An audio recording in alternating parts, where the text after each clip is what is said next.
पदेन वाचा मलं शरीरस्य च वैद्यकेन योपाकरोत्तं प्रवरं मुनीनां पतञ्जलिं प्राञ्जलिरानतोऽस्मि। योगेन चित्तस्य पदेन वाचा मलं शरीरस्य च वैद्यकेन योपाकरोत्तं प्रवरं मुनीनां पतञ्जलिं प्राञ्जलिरानतोऽस्मि। योगेन चित्तस्य पदेन वाचा मलं शरीरस्य च वैद्यकेन योपाकरोत्तं प्रवरं मुनीनां पतञ्जलिं प्राञ्जलिरानतोऽस्मि। योगेन चित्तस्य पदेन वाचा मलं शरीरस्य च वैद्यकेन योपाकरोत्तं प्रवरं मुनीनां पतञ्जलिं प्राञ्जलिरानतोऽस्मि। योगेन चित्तस्य पदेन वाचा मलं शरीरस्य च वैद्यकेन योपाकरोत्तं प्रवरं मुनीनां पतञ्जलिं प्राञ्जलिरानतोऽस्मि।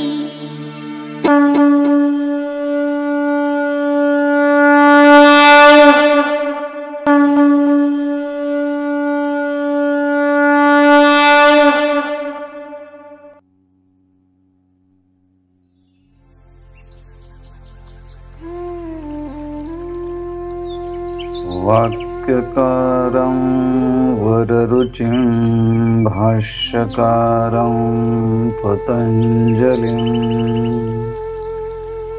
पाणिनिं सूत्रकारं च प्रणतोऽस्मि मुनित्रयम्। योगेन चित्तस्य पदेन वाचा मलं शरीरस्य च वैद्यकेन योपाकरोत्तं प्रवरं मुनीनां पतञ्जलिं प्राञ्जलिरानतोऽस्मि।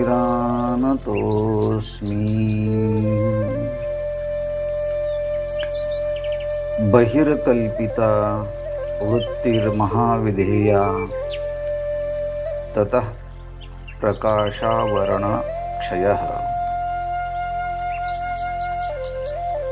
महर्षि पतंजलि जी कृत पातंजल योग दर्शनांतर्गत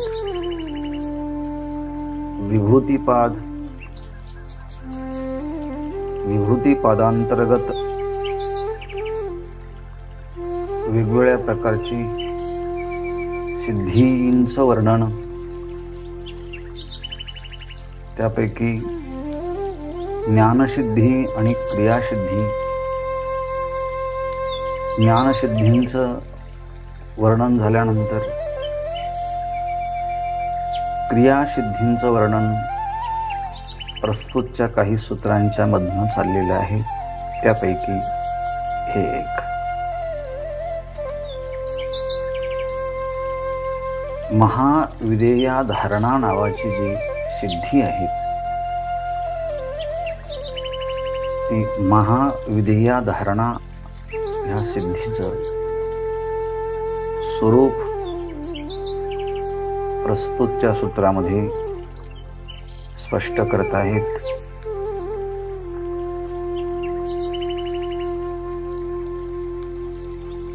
आपले अंतःकरण, त्या अंतःकरणामध्ये असणारं चित्त हे मुळातच चित स्वरूप आहेत, म्हणजेच ज्ञान स्वरूप आहेत। आणि जे ज्ञान स्वरूप असतं ते सत, चित आणि आनंद या पदांना घेऊनच सतत असतं. जे ज्ञान स्वरूप आहे ते सत्स्वरूप आहे, आणि जे ज्ञान आणि सत्स्वरूप आहे ते चित स्वरूप असते. ह्याप्रमाणे आपल्या अंतःकरणामध्ये ज्ञानाचा मोठा खजिना, मोठा साठा. We are the source of real knowledge. That is eternal knowledge, knowledge of consciousness or conscious knowledge. विविध अशा टर्म्समध्ये त्या शब्दांचं उच्चारण प्रतिपादन करता येईल, परंतु त्या ज्ञानावरती काही आवरण आले आहेत. त्या आवरणाचा क्षय होणंही अत्यंत आवश्यक आहे. ते म्हणजे क्लेशांचं एक आवरण असतं, कर्माचं एक आवरण असतं, आणि विपाक संस्कारांचं आवरण असतं. अविद्या, अस्मिता, राग, द्वेष, अभिनिवेश पंचक्लेशाः. आणि कर्म सुद्धा शुक्ल कर्म, अशुक्ल कर्म, शुक्लाशुक्ल कर्म असे कर्माचेही मिश्र संमिश्र असे कर्माचे स्वरूप आपण मागे पाहिले. आणि झालेले कर्म सूक्ष्म रूपाने आपल्या चित्तामध्ये राहतात, ते संस्कार. हे 3 प्रकारचे स्तर आवरण ह्या चित्ताच्या वरती निर्माण होत असतात. या प्रकाश स्वरूप चित्त तत्वाच्या ठिकाणी हे आवरण निर्माण केले जातात. या आवरणांचा क्षय होतो. त्याचप्रमाणे परकाया प्रवेशही ह्या साधनेच्या द्वारे होतो. 2 प्रकारची फलनिष्पत्ती सांगितली, परकाया प्रवेश आणि क्लेश कर्म विपाकशय यांची कारण प्रक्रिया या सूत्रामध्ये सांगितली आहे.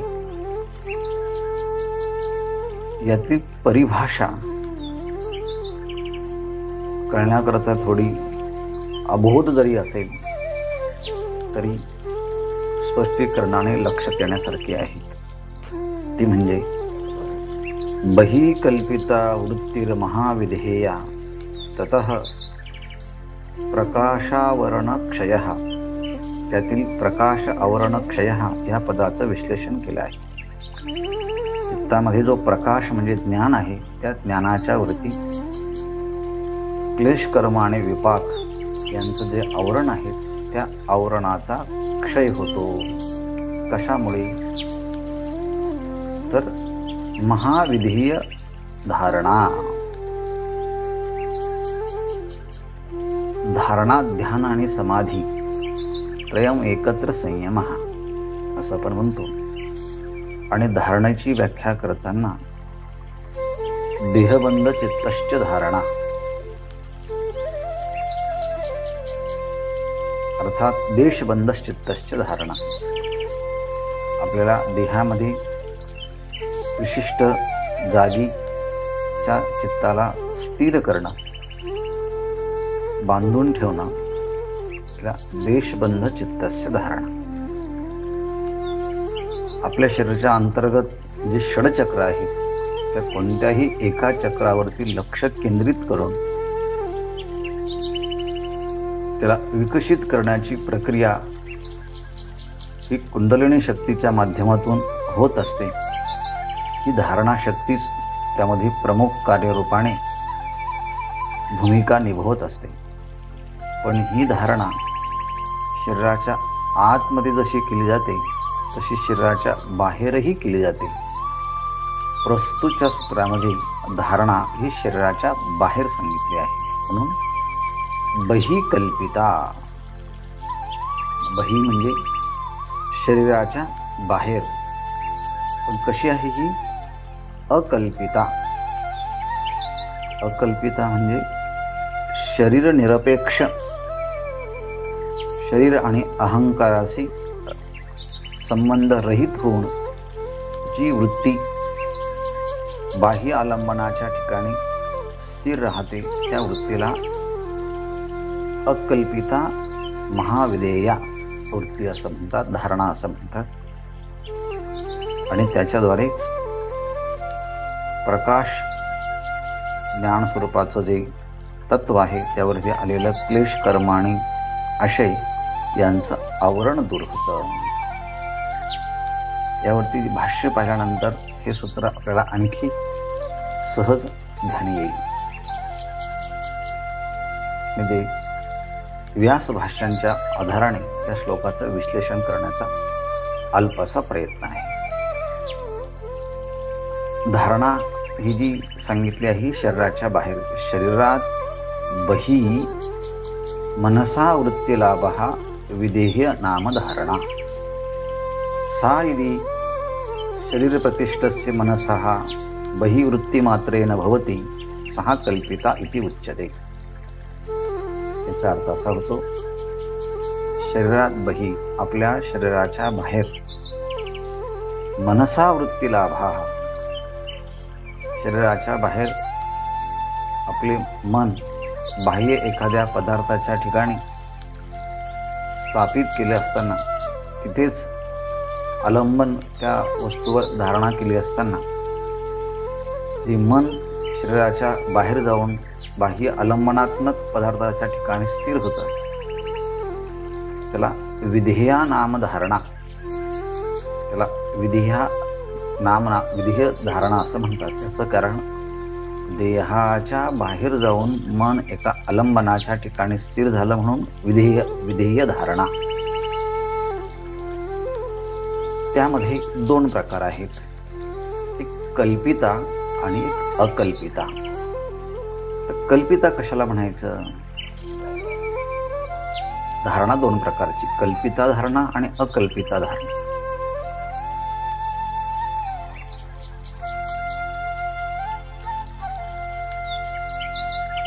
अंतःकरणाची वृत्ती मनाच्या बाहेर जाऊन एखाद्या पदार्थाच्या ठिकाणी स्थित होते त्या संबंधाने सांगतात, यदि शरीर प्रतिष्ठस्य मनसः बहि वृत्ती मात्रेण भवति सहा कल्पिता इति उच्यते.